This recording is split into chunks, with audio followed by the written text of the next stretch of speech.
नमस्कार, मैं हूं राहुल सिन्हा। सत्ता के सभी न्यूज मित्रों का स्वागत है। सत्ता की शुरुआत में सत्ते पे सत्ता, यानी 7 खबरें और दिलचस्प जानकारियां। पहले हम आपको वॉर ऑफ गाजा सिटी दिखाएंगे, जहां इजराइल हमास की आमने सामने की लड़ाई में आईडीएफ चुन चुनकर मार रहा है। गाजा के बहुत बड़े हिस्से पर इजराइल का कब्जा भी हो चुका है, यानी हमास का अंत अब दूर नहीं है। इसके बाद जमीन के साथ समंदर से उठते उस बारूदी सैलाब की बात जो गाजा के किनारे तैयार है। परमाणु से लैस अमेरिका की टॉमहॉक मिसाइल्स भी अब मिडिल ईस्ट में आ गई हैं। इससे ईरान बौखलाया हुआ है। सवाल ये, क्या ये युद्ध अब अमेरिका बनाम ईरान हो जाएगा? फिर एक ऐसा ऑक्टोपस दिखाएंगे जो इजराइल हमास की जंग के बीच ट्रेंड कर रहा है। इजराइल के पूर्व पीएम नाफ्ताली बेनेट ने ईरान को ऑक्टोपस और हिजबुल्लाह हमास को उसकी भुजाएं कहा है। इसलिए आज आतंक के इस ऑक्टोपस की बात करना भी जरूरी है। कुछ बड़ी खबरें देश से भी। महिलाओं पर विवादित बयान देने वाले नीतीश पर आज प्रधानमंत्री मोदी ने जमकर जुबानी तीर चलाए। पीएम ने कहा, यह माताओं बहनों का अपमान है और घमंडिया गठबंधन के नेता कितने नीचे गिरेंगे। हालांकि नीतीश ने आज खुद अपने बयान की निंदा की और हाथ जोड़कर कहा, उन्हें शर्म आ रही है। मनमाना किराया वसूलने वाली एयरलाइंस की लूट जल्द खत्म होने वाली है। आज सरकार ने इसे लेकर बड़ी बैठक की और ट्रैवल पोर्टल्स को निर्देश दिया कि वो लोगों को 30 नवंबर तक रद्द टिकटों के पैसे वापस लौटाए। अब दिवाली के बाद सरकार एयरलाइंस कंपनियों के साथ भी बैठक करेगी। इस पर हमने आपके लिए एक बहुत ही काम की कुंजी बनाई है। आज एक कुंजी डेंगू के उस खतरनाक वेरिएंट पर भी है जिसमें शॉक सिंड्रोम वाला साइलेंट किलर है। क्यों आपको डेंगू से अब सबसे ज्यादा डरने की जरूरत है, ये खबर बिल्कुल भी मिस मत करिएगा। और फिर उस दिल्ली की बात जहां प्रदूषण की वजह से स्कूलों में सर्दियों की छुट्टी वक्त से पहले हो गई। दिल्ली में 9 से 18 नवंबर तक स्कूल बंद रहेंगे। वैसे कल सुप्रीम कोर्ट ने कहा था पराली को रोकना एसएचओ का काम है, लेकिन पराली आज भी जल रही है। तो एसएचओ क्या कर रहे हैं, सब कुछ टीवी9 भारतवर्ष के कैमरे पर आपको दिखाई देगा। तो चलिए सबसे पहले चलते हैं, सत्ता की शुरुआत करते हैं और सबसे पहले गाजा में हो रहे हमास संघार पर एक विस्फोटक रील आपको दिखाते हैं, जिसकी डायरेक्टर है इजरायली डिफेंस फोर्स।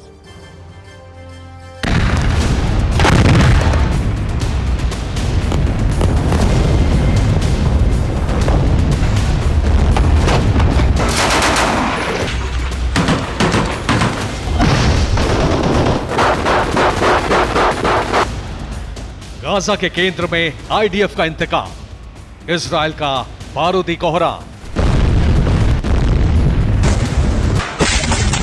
נמצאים כוחות צה"ל בלב העיר עזה. הם הגיעו מצפון ומדרום.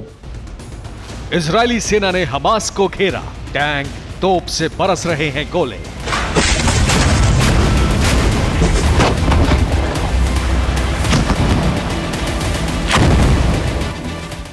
अब जल युद्ध वाली तैयारी, भूमध्य सागर से जंगी भूचाल।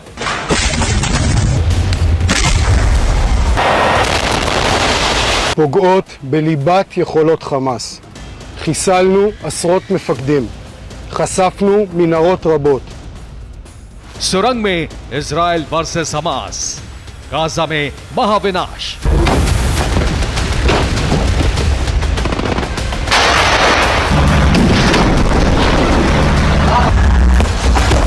חטפנו פה פיר משמעותי מאוד, שהוביל ככל הנראה לרשת פינוק ותמשיך להשמיש. हमास प्लस हिजबुल्लाह, नतीजा जंगी घमासान, ऑक्टोपस की तरह ईरान।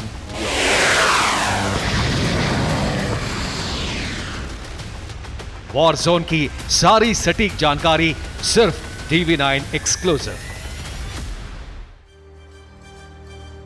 तो सत्ता में सबसे पहले आपको गाजा की उन गलियों में लेकर चलते हैं जहां आमने सामने की लड़ाई चरम पर है, जहां इजराइल की सेना हर मिनट गोले बरसा रही है। इजराइल के टैंक, इजराइल की सैन्य गाड़ियां, जमीनी लड़ाई में माहिर इजराइल की सैन्य टुकड़ियां हमास के ठिकानों को ध्वस्त करते हुए तेजी से आगे बढ़ रही हैं। वहीं दूसरी ओर हमास के लड़ाके कभी सुरंगों को ठिकाना बनाकर, कभी छिपकर इजराइल के सैन्य काफिले पर प्रहार करते हैं। अब इस कोहराम का केंद्र बिंदु गाजा सिटी बन गया है, क्योंकि जंग के 33वें दिन इजराइल ने ग्राउंड ऑपरेशन को और भी तेज कर दिया है। हमास के बुनियादी ढांचे को टारगेट बनाकर गोले दागे जा रहे हैं, जिसका लेटेस्ट वीडियो आपको दिखा देता हूं। यह वीडियो इजराइल की ओर से जारी किया गया है। इसमें आप देख सकते हैं कैसे गाजा सिटी सेंटर में इजराइल की सेना हमास के लड़ाकों पर गोले बरसा रही है। यह वीडियो सबूत है इजराइल के तेज होते ग्राउंड ऑपरेशन का।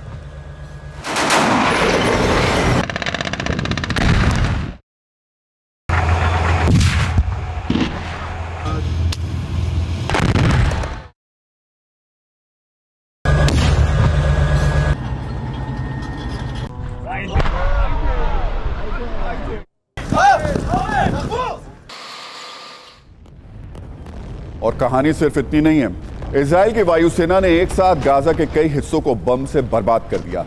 हमास का दावा है कि इस दौरान रिहायशी इलाकों को भी निशाना बनाया गया।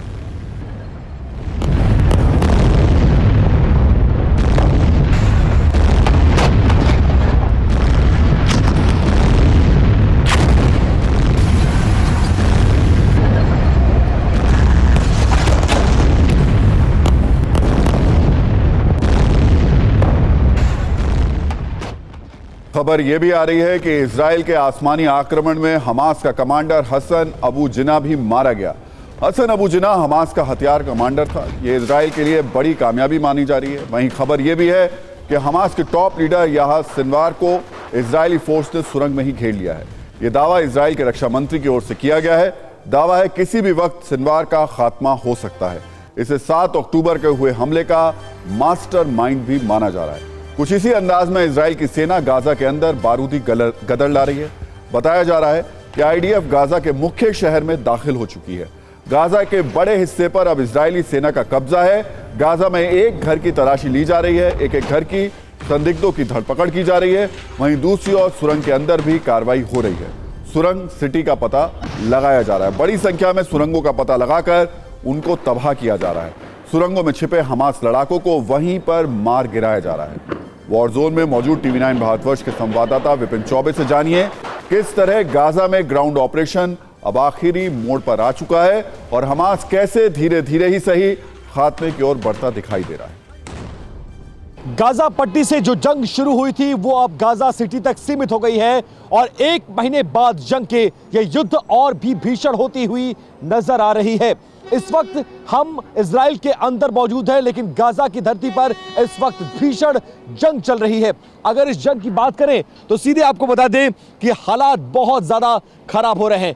नॉर्थ गाजा के ज्यादातर इलाकों पर इजराइल की फोर्सेस यानी आईडीएफ का कब्जा हो चुका है और इजराइल के लिए सबसे बड़ी चुनौती आज की तारीख में वो टनल्स बनी हुई हैं और इसके साथ साथ हमास के वो लड़ाके जो रह रहकर हमला कर रहे हैं। लेकिन अब पूरे का पूरा युद्ध जो है वो गाजा सिटी में केंद्रित हो चुका है। गाजा सिटी को चारों तरफ से घेर लिया गया है, सैकड़ों टनल्स को ध्वस्त कर दिया गया है और इसके साथ साथ हमास के कई ऐसे टॉप कमांडर्स हैं जिनको मारने में कामयाबी भी फोर्सेस को हासिल हो चुकी है। लेकिन उसके बावजूद अभी भी हमास के जो लड़ाके हैं वो सरेंडर करने को तैयार नहीं है, जिसकी वजह से इस युद्ध के और ज्यादा लंबा चलने की संभावना है। रह रहकर ईरान और लेबनान इस युद्ध में पूरी तरह से हमास के लड़ाकों का साथ दे रही है, जिसकी वजह से उसको ताकत मिल रही है और इजराइल जैसे बड़े देश के सामने वो मुकाबला कर पा रहा। हालांकि इजराइल के लिए ग्राउंड ऑपरेशन उतना आसान भी नहीं है। आप खुद सोचिए, हवाई हमलों से तबाही के बाद इजराइल की सेना पूरी ताकत के साथ गाजा में घुसी। पिछले 2 हफ्तों से आमने सामने की लड़ाई चल रही है, लेकिन अब तक कोई इस जंग का पुख्ता परिणाम नहीं दिखाई दे रहा, जबकि इजराइल को दुनिया के बड़े बड़े मुल्कों से मदद मिल रही है। खबर है कि गाजा में ब्रिटेन की सेना उतर सकती है। अब आपको बताते हैं कि ब्रिटिश सेना का क्या प्लान है और ब्रिटिश सैनिक गाजा में किस तरीके के ऑपरेशन को अंजाम देंगे। ब्रिटिश सैनिक का पहला मकसद है हमास की कैद से मौजूद ब्रिटिश नागरिकों को सकुशल बचाना। इसके लिए रॉयल एयरफोर्स के साथ ब्रिटिश रेंजर्स एयरलिफ्ट ऑपरेशन चलाएंगे। कहा यह भी जा रहा है कि लेबनान में ब्रिटिश रेंजर्स ऑपरेशन की ट्रेनिंग ले रहे हैं। हालांकि ब्रिटिश जनरल पैट्रिक सैंडर्स ने कहा है कि ब्रिटेन के सैनिक हमास के खिलाफ युद्ध में शामिल नहीं होंगे। ये तो बात हुई वॉर जोन से उस अपडेट की जो इस वक्त चल रहा है, लेकिन आगे भी ये विस्फोटक और विध्वंसक माहौल कम होता बिल्कुल भी दिखाई नहीं दे रहा है, क्योंकि ना सिर्फ इजराइल हमले से रुकने को तैयार है और ना ही दूसरी तरफ हमास झुकने को तैयार है। दोनों के तल्ख तेवर पर हमने एक विस्फोटक बयान वाली संवाद कुंजी तैयार की है, जिससे आपको इतना अंदाजा तो जरूर हो जाएगा कि यह युद्ध अभी थमने वाला नहीं है। इजराइल के प्रधानमंत्री बेंजामिन नेतन्याहू ने हमास से साफ साफ कहा कि हमारे बंधुकों को छोड़ो, तभी हम सीज फायर पर विचार कर सकते हैं, यानी हवाई हमले रोक सकते हैं, ग्राउंड ऑपरेशन में कमी ला सकते हैं। लेकिन इस बयान के जवाब में हमास की ओर से कहा जा रहा है कि हम आखिरी सांस तक लड़ाई लड़ेंगे और हमास के ऐसे तेवर कई वीडियो में भी दिखने को मिल रहे हैं। इजराइल की सेना ने आंकड़े पेश करते हुए कहा कि अब तक हमने हमास के 4000 हथियार और 100 सुरंगों को नष्ट किया है। वहीं हमास की ओर से कहा जा रहा है कि इजराइल की हमारी शक्ति का अंदाजा उसको नहीं है, इसलिए हल्के में लेने की भूल इजराइल ना करे। एक और डायलॉग संवाद से इजराइल और हमास के तल्ख तेवर का अनुमान लगा लीजिए। इजराइल की ओर से कहा गया कि हमारी सेना गाजा के केंद्र में पहुंच चुकी है, बस पूरे इजराइल पर कब्जा अब थोड़े दिनों में करना इजराइल का बाकी रह गया। वहीं हमास की ओर से कहा जा रहा है कि इजराइल गाजा पर कब्जे का सपना ना देखे। इजराइल के रक्षा मंत्री ने साफ साफ कहा कि गाजा में आतंकवादियों के कई गढ़ हैं, हमास के कई ठिकाने हैं जिन्हें हमारी सेना टारगेट कर रही है, जबकि हमास का कहना है कि इजराइल गाजा में मासूमों, निर्दोषों और आम नागरिकों की हत्या कर रही है। सिर्फ कुछ सेकंड की धमाकेदार न्यूज में देख लीजिए कि कैसे इजराइल और हमास की जंग और भी विनाशक हो चुकी है।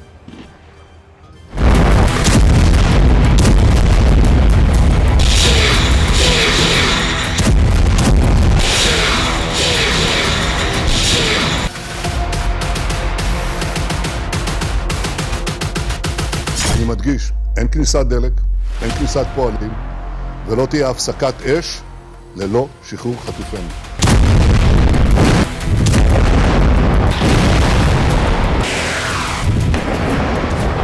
נמצאים כוחות צה"ל בלב העיר עזה. הם הגיעו מצפון ומדרום. הם הסתערו בתיאום מוחלט בין כוחות היבשה לכוחות האוויר והים.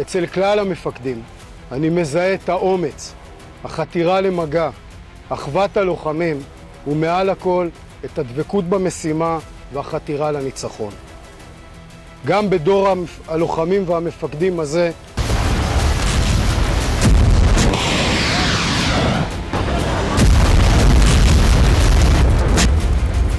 ילדים ובנייני מגורים מעידים על השימוש הציני שחמאס עושה באוכלוסייה שלו כמגן אנושי. ישנם הישגים, אך המלחמה עוד ארוכה, יש דרך ארוכה לפנינו.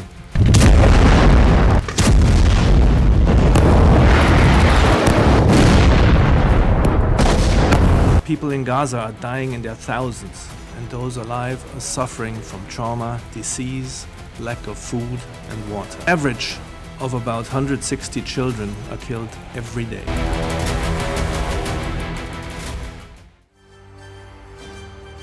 तो इजराइल और हमास के बीच एक और युद्ध चल रहा है और उसका बैटल ग्राउंड है समंदर। जब से इजराइल और हमास का युद्ध शुरू हुआ है तब से पानी में इजराइल, अमेरिका, ईरान, रूस, चीन सारे देश अपना पराक्रम दिखा रहे हैं और अपनी ताकत की आजमाइश भी कर रहे हैं। इजराइल और अमेरिका भी हमास को मिटाने के लिए जल युद्ध की बड़ी तैयारी कर रहा है। इजराइल की नौसेना गाजा में ग्राउंड पर मौजूद इजराइल की थल सेना से लगातार संपर्क में है, उसकी पूरी तरीके से मदद कर रही है। इतना ही नहीं, पिछले महीने इजराइल की नेवी ने गाजा के भीतर हमास के कई ठिकानों को नष्ट कर दिया था। सिर्फ इतना ही नहीं, ईरान समर्थित मिसाइलों और ड्रोन के इस्तेमाल के बाद इजराइल ने लाल सागर में अपनी शक्ति और तैनाती दोनों को और ज्यादा मजबूत कर दिया है। कई पनडुब्बियां तैनात कर दी गई हैं, कई मिसाइलों को एक्शन मोड में रखा गया है। इसी तरह भूमध्य सागर में भी बड़ी तैयारी चल रही है। अमेरिका के साथ मिलकर इजराइल ने भूमध्य सागर में पानी से तबाही लाने वाले हथियारों को तैनात कर दिया है।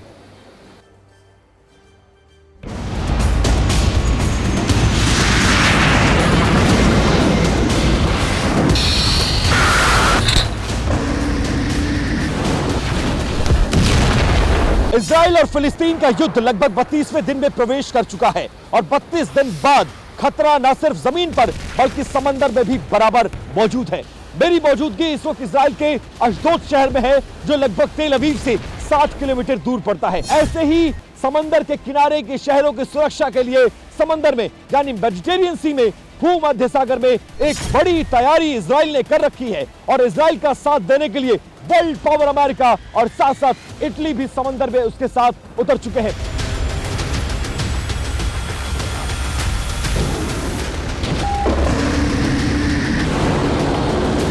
जो जहाज आपको नजर आ रहे हैं ये इस वक्त निगरानी के लिए बाकी कॉमर्शियल जितने जहाज हैं उनको हटा दिया गया है। सिर्फ जंगी जहाजों को समंदर में रहने के आदेश हैं जो निगरानी का काम कर रहे हैं। इसमें आईडीएफ के साथ साथ पूरे नेवी जो है इस पूरे वॉर में असिस्टेंस दे रही है कि खतरा अगर बढ़ा, जंग का दायरा बड़ा हुआ, तमाम देश अगर इस युद्ध में हमास और गाजा का साथ देने के लिए, फिलिस्तीन का साथ देने के लिए आए, तो फिर जंग का दायरा बड़ा होगा तो लोगों की जरूरत होगी और खतरा ना सिर्फ जमीन पर बल्कि समंदर पर और समंदर के किनारे शहरों पर भी बढ़ जाएगा। इसीलिए अमेरिका ने पहले दिन से इजराइल का साथ देते हुए अपने उन तमाम वॉरशिप्स को और सबमरीन्स को समंदर में उतार दिया है जो इस वक्त पूरे इजराइल की सुरक्षा में तैनात है।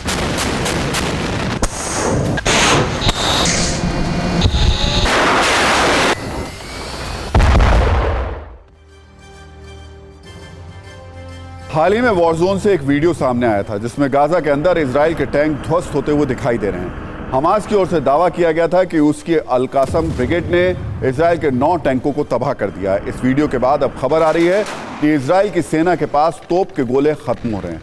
अमेरिका से मिल रही मदद भी नाकाफी साबित हो रही है। ऐसे में सवाल ये कि क्या जमीनी युद्ध में हमास के जबरदस्त जवाब ने इजराइल को हिलाकर रख दिया है? इजराइल के जंगी जखीरे को खाली कर दिया गया।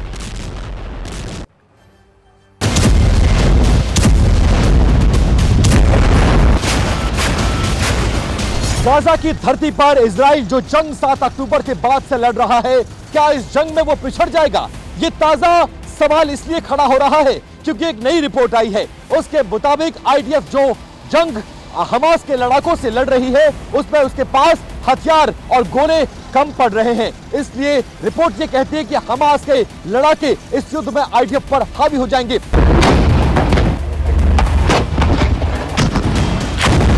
जितनी आर्टिलरी सोची गई होगी, मुझे लगता है उससे कम से कम 10 गुना ज़्यादा उन्होंने फायर करी होगी। 25,000 टन उन्होंने अब तक TNT गाजा पट्टी पर डाल चुके हैं, जो कि अपने आप में एक एबनॉर्मल अमाउंट है। तो आप सोच सकते हैं किस तरीके से एमिनेशन का एक्सपेंडिचर हो रहा है।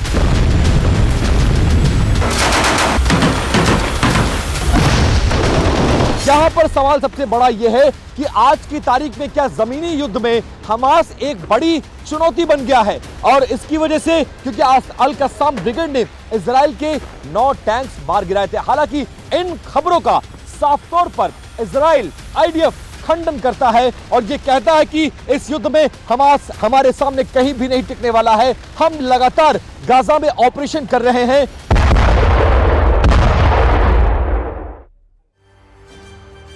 और सीधे आपको गाजा बॉर्डर लेकर चलते हैं जहां मेरे सहयोगी विपिन 24 वक्त मौजूद हैं। विपिन, अभी के जो हालात देख रहे हैं, उसके बाद आपको लग रहा है कि गाजा सिटी में जो वॉर चल रही है उसमें वक्त लगेगा या फिर इजराइल लगभग जो अपना काम था वो पूरा कर चुका है?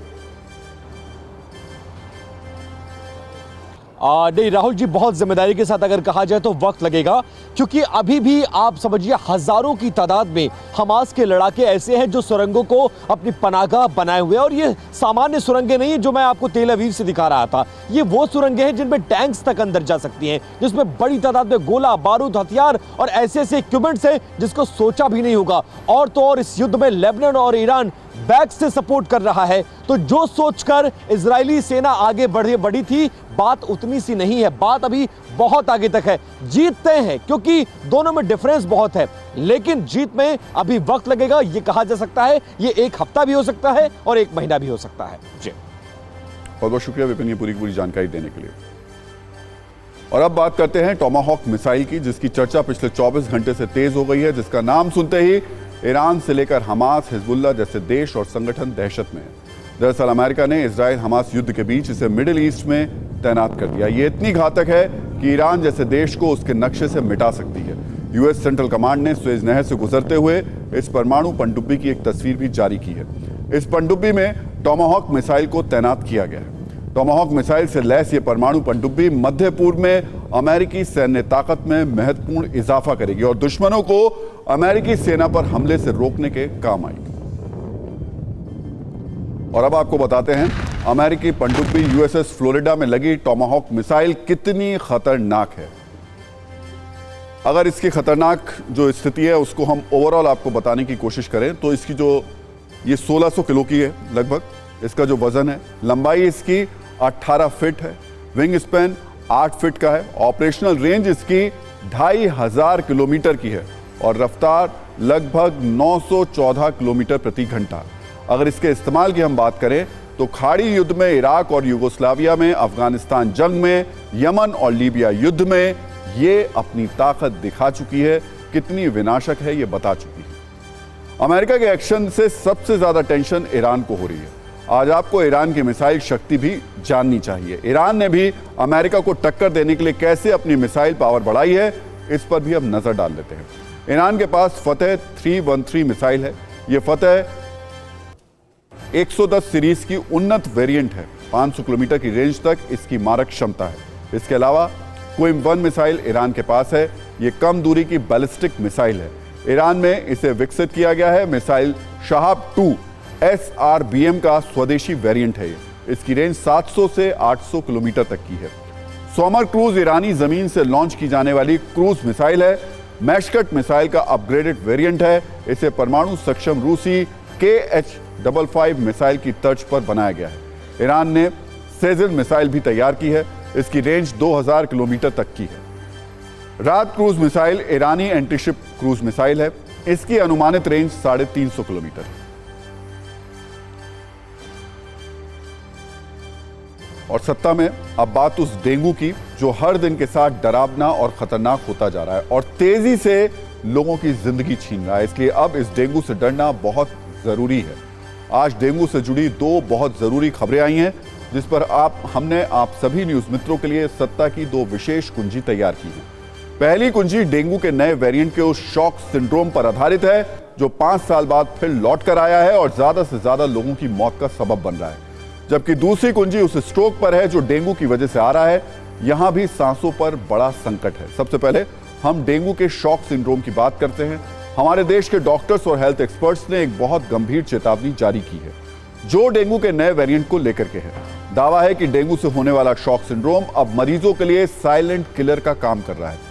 इस महीने यानी नवंबर में डेंगू के शॉक सिंड्रोम वाले मरीजों की संख्या में बहुत तेजी से इजाफा हुआ है।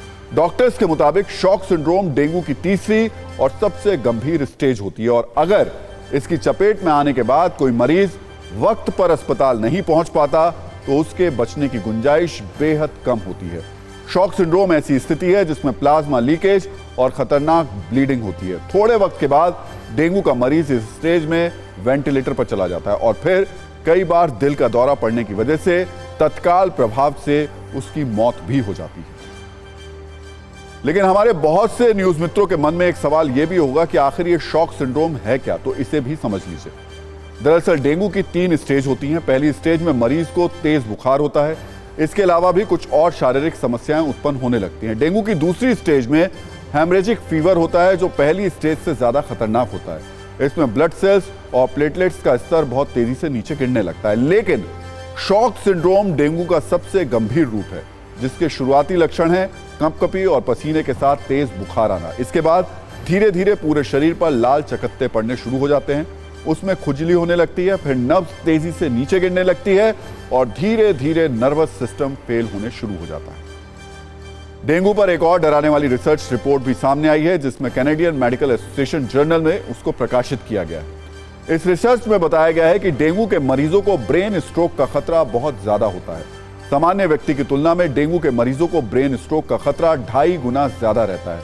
और सबसे चौंकाने वाली बात यह कि डेंगू से ठीक होने के 2 महीने बाद भी स्ट्रोक का रिस्क बना रहता है। यह ध्यान रखिएगा, अगर आप ठीक हो गए उसके 2 महीने बाद भी आपको स्ट्रोक पड़ सकते हैं। लेकिन आपके सिर से स्ट्रोक का खतरा टला नहीं, आपको समझना होगा। आज डेंगू के शॉक सिंड्रोम और ब्रेन स्ट्रोक वाली इस खबर पर हमने देश के कई बड़े डॉक्टर्स और हेल्थ एक्सपर्ट से भी बात की है जिन्हें आपको सुनना चाहिए, ध्यान से सुनना चाहिए कि ये कितना खतरनाक है, इसका पता कब चलता है और इससे कैसे बच सकते हैं। इस रील को देख लीजिए।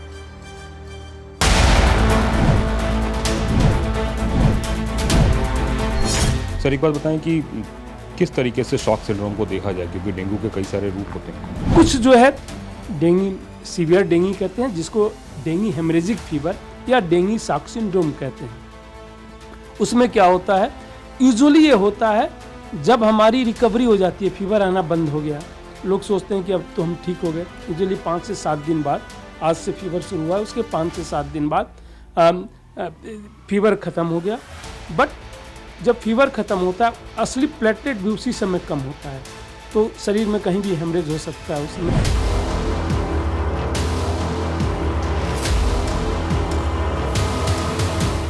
कभी कभी प्लेटलेट्स कम हो जाते हैं, कभी कभी खून ज़रूरत से ज़्यादा गाढ़ा हो जाता है, जिसकी वजह से कभी कभी दिमाग में खून की नसें फट जाती हैं और कभी कभी दिमाग में खून की नसों में क्लॉट हो जाता है।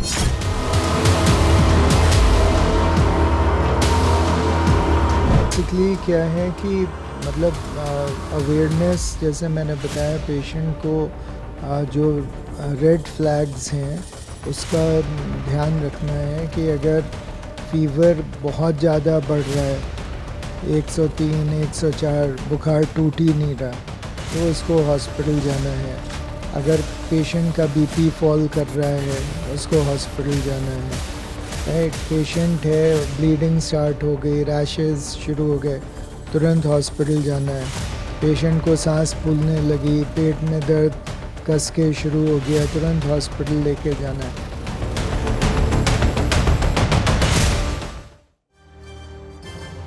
और सत्ता में बात अब उस लूट की जो इस देश की बड़ी बड़ी एयरलाइंस कंपनियां आपके साथ करती हैं। आपसे मनमाना किराया वसूलती हैं और किसी खास मौके पर चौका मारते हुए अचानक से किराए में बेतहाशा और अनाप शनाप इजाफा कर देती हैं। आपने महसूस भी किया होगा, कोई खास त्योहार या किसी खास इवेंट पर एयरलाइंस हवाई किराया अचानक से बढ़ा देती हैं। टिकट में 8 से 9 गुना तक बढ़ोतरी कर दी जाती है और आप में से कई लोग मजबूरी में वो टिकट खरीदते भी हैं। लेकिन एयरलाइंस की ये मनमानी बहुत जल्द खत्म होने वाली है, क्योंकि सरकार ने इन एयरलाइंस कंपनियों के पर कतरने की तैयारी कर ली है। आज उपभोक्ता मामलों के मंत्रालय ने हवाई किराए को लेकर ट्रैवल पोर्टल के साथ एक अहम बैठक की और 30 नवंबर तक लोगों को रद्द किए गए टिकट के पैसे लौटाने के निर्देश दिए। इसके अलावा टिकट बनाने में मनमाने सेवा शुल्क की राशि की सीमा तय करने को भी कहा गया। सभी ट्रैवल पोर्टल ने भी सरकार को टिकट पर लगने वाले हिडन कॉस्ट को खत्म करने का भरोसा दिया। अब सरकार दिवाली के बाद एयरलाइंस कंपनियों के साथ भी बैठक करेगी। साथ ही बहुत जल्द हिडन कॉस्ट को खत्म करने के दिशा निर्देश सरकार की ओर से जारी किए जाएंगे। लेकिन आखिर सरकार एयरलाइंस पर इतनी सख्त क्यों हो गई? आखिर क्यों एयरलाइंस की मनमानी पर सरकार ब्रेक लगाने वाली है? तो इसकी वजह भी समझ लीजिए। दरअसल एयरलाइंस कंपनियों के खिलाफ पिछले 1 साल में 10,000 से ज्यादा शिकायतें सरकार को मिली हैं। इसमें हर सीट के लिए एक्स्ट्रा चार्ज करने की शिकायत है, टिकट के अलावा पसंदीदा सीट के लिए वसूली की शिकायत है, रद्द टिकट का पैसा वापस न करने का आरोप लगाया गया और फ्री वेब चेक इन के नाम पर अलग से शुल्क लेने की शिकायत भी शामिल है। इसी वजह से अब एयरलाइंस के खिलाफ सरकार एक्शन लेने की तैयारी में है, जो आपके लिए बहुत राहत की बात है। अब हम आपको एयरलाइंस की लूट का एक छोटा सा डेमो भी दिखा देते हैं, जिसमें आपको पता चल जाएगा कि कैसे आप पर इन कंपनियों की मनमानी चलती है। आज हमने हवाई किराए पर एक रिसर्च की और 19 नवंबर के प्लेन के टिकट्स को देखा। यह तारीख इसलिए क्योंकि 19 नवंबर को वर्ल्ड कप का फाइनल है और आपको जानकर यह हैरानी होगी कि जिस अहमदाबाद में यह फाइनल होगा, वहां जाना दुबई के जाने से भी ज्यादा महंगा है। मतलब 19 नवंबर को दिल्ली से दुबई का किराया 10,920 रुपए से लेकर 44,271 रुपए तक है, जबकि इसी तारीख को दिल्ली से अहमदाबाद का किराया 11,413 रुपए से लेकर 67,332 रुपए तक है। यानी दुबई से भी ज्यादा अहमदाबाद का किराया है, जो सामान्य दिनों में करीब 4,000 रुपए ही होता है। यानी वर्ल्ड कप फाइनल के नाम पर एयरलाइंस कंपनियां इस वक्त लोगों से जबरदस्त वसूली कर रही हैं। और ध्यान दीजिएगा, ये टिकट वो लोग भी खरीदने के लिए मजबूर हैं जो किसी इमरजेंसी में, किसी जरूरत में या फिर मजबूरी में अहमदाबाद जा रहे हैं, जिनका वर्ल्ड कप फाइनल से कोई भी लेना देना नहीं। आज इस खबर पर सत्ता की कुंजी तैयार करते वक्त हमें एक और हैरान करने वाला तथ्य मिला, जिसमें हवाई किराए को रॉकेट बनाने वाली लूट आपको साफ नजर आएगी। चंडीगढ़ से अहमदाबाद का राउंड ट्रिप किराया, यानी आने और जाने का किराया, सामान्य दिनों में 8,500 रुपए होता है, लेकिन 14 अक्टूबर 2023 को यह किराया 43,433 रुपए था। और वो इसलिए क्योंकि 14 अक्टूबर को अहमदाबाद में भारत और पाकिस्तान का वर्ल्ड कप मैच हुआ था, जिसमें भारत को जीत भी मिली थी। लेकिन ऐसे मौके पर गिद्ध की तरह नजर रखने वाली एयरलाइंस कंपनियों ने उस दिन अपना टिकट 400% से भी ज्यादा कीमत पर बेचा था, जो खुलेआम लूट का सबसे सटीक उदाहरण है। लेकिन अब माना जा रहा है कि सरकार ने एयरलाइंस की इस लूट वाली उड़ान के पर काटने की पूरी तैयारी कर ली। और सत्ता में अब उस प्रदूषण की बात कर लेते हैं, जिसकी वजह से दिल्ली गैस चैम्बर बनी हुई है, जहां रहने वाले लोग साफ हवा के लिए मोहताज हो गए हैं। वैसे आप सब ऋतुओं के बारे में जरूर जानते होंगे। आमतौर पर 12 महीने में अलग अलग 6 ऋतुएं आती हैं, जिनमें शीत ऋतु, वसंत ऋतु, ग्रीष्म ऋतु, वर्षा ऋतु, शरद ऋतु और हेमंत ऋतु शामिल है। लेकिन देश की राजधानी दिल्ली और उससे सटे एनसीआर में हर वर्ष अब 6 नहीं 7 ऋतुएं आती हैं और इनमें से एक ऋतु का नाम है प्रदूषण। पॉल्यूशन अब दिल्ली के लिए एक वार्षिक आपदा की तरह है जिसे रोक पाना सरकार के बस के बाहर नहीं दिख रहा। आमतौर पर आपने स्कूल्स में समर वेकेशन यानी गर्मी की छुट्टी और विंटर वेकेशन यानी सर्दी की छुट्टी के बारे में सुना होगा, लेकिन दिल्ली में अब पॉल्यूशन वेकेशन भी होने लगा है, यानी प्रदूषण की वजह से छुट्टी। क्योंकि दिल्ली गैस चैम्बर बनी हुई है, इसलिए दिल्ली में स्कूल प्रदूषण की वजह से बंद कर दिए गए हैं। दिल्ली के स्कूलों में समय से पहले सर्दी की छुट्टी का ऐलान कर दिया गया है। दिल्ली में 9 से 18 नवंबर तक स्कूल बंद रखने के आदेश दिए गए हैं, जबकि पहले सर्दियों की छुट्टी दिसंबर जनवरी के बीच होती थी। दिल्ली के कई इलाकों में आज भी एयर क्वालिटी इंडेक्स 400-450 के पार करता हुआ नजर आया, यानी हर दिन के साथ दिल्ली की हालत और बदतर होती जा रही है। कल सुप्रीम कोर्ट ने दिल्ली में प्रदूषण को लेकर गंभीर चिंता जताई थी और कुछ बड़ी बातें कही थी, जरूरी निर्देश दिए थे जिस पर अमल होना चाहिए था। कोर्ट ने कहा था कि पंजाब, हरियाणा, यूपी, राजस्थान जो सरकारें हैं वो पराली जलाने को रोकें और हमें नहीं मालूम ये कैसे रुकेगा, ये सरकार का काम है, ये कोर्ट ने कहा। कोर्ट ने यह भी कहा था कि पराली जलाने से रोकने के लिए जो एसएचओ है, जो लोकल जो थाने होते हैं उसके जो प्रभारी होते हैं वो जिम्मेदार होंगे, वो राज्य के चीफ सेक्रेटरी और डीजी की देखरेख में पराली जलाने वालों पर एक्शन लें। कोर्ट ने कहा था कि प्रदूषण को लेकर अब सब्र खत्म होता जा रहा है और अगर हमने एक्शन लिया तो हमारा बुलडोजर नहीं रुकेगा। लेकिन क्या वाकई पराली जलनी बंद हो गई? क्या वाकई एसएचओ ने एक्शन लेना शुरू कर दिया? जवाब है बिल्कुल भी नहीं, क्योंकि पराली अभी भी धड़ल्ले से जलाई जा रही है। तो सवाल ये कि एसएचओ कर क्या रहे हैं, इसी पर हमारी ये रील देख लीजिए।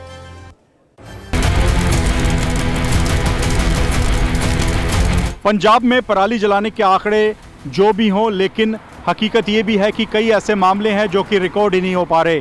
मैं इस वक्त पंजाब के बनूड़ इलाके में हूँ और यहाँ पर आप देखिए पूरा खेत इस वक्त जो पराली का है वो आग के हवाले कर दिया गया है। सफ़ेद धुएं की यहाँ पर आपको परत दिखाई देगी जो कि इस पराली के जलने की वजह से निकल रही है। और इस तरह के कई ऐसे मामले हैं जो कि सरकारी आंकड़ों में रिकॉर्ड नहीं होते हैं।